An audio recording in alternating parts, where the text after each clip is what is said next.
Hey, good afternoon. Thanks for letting me speak to you this way. I couldn't be there. I'm teaching a class right now, so I'm leveraging technology to just allow me to make a point, if I might. I know I'm not in your circle of Chromebook users, but I have a strong feeling about the rules and regs and how they're being used in our school.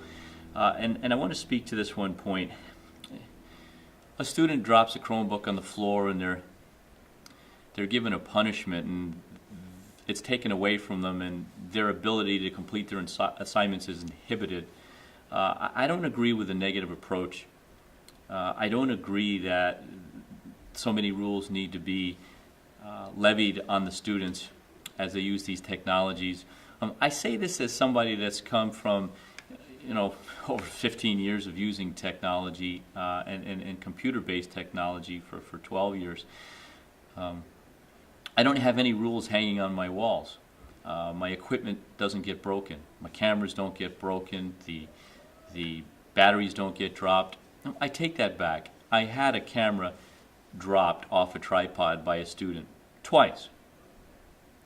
And I didn't take the camera away and say you're not using this anymore because you weren't careful. I didn't have to. The student was horrified. The student was horrified because we had a climate that was it was clear that we were to take really good care of equipment without being written all over the walls.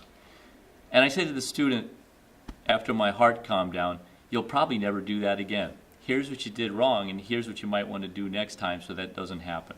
And I know that student will never drop a camera again. Well, the same holds true with the Chromebooks, I believe. When a student's Chromebook slides off their immensely huge pile of books, they didn't set out to do that day. They're adolescent students, and behaviorally and emotionally, this is where they're at. And you can try to rule them into obedience all you want to, but that's just a negative climate that's set up there. I really think we should think about, what does a positive climate look like? It takes a long time to build culture, and that's really what this is. It's about building culture where kids care about equipment. So I don't have rules on my walls, but kids are careful. How does that happen? Well, it's just a positive. Look here, I'd prefer that you handle this piece of equipment this way rather than that way. Being very explicit. We have to become really good managers of equipment. It's a lot of work on our part. Using these technologies, unfortunately, it falls on our own shoulders as educators. A lot has to be done in our own personal adjustments, just learning to manage equipment. So I hope to encourage you today to take a softer approach.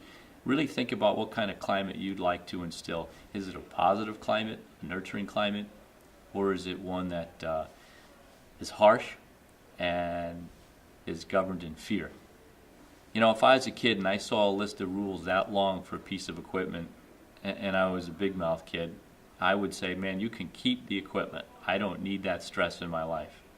And I don't believe this is the only way that we have to develop the climate that I know you're looking for, that you and I want to keep. And so this is my 2 cents. Forgive me, please, for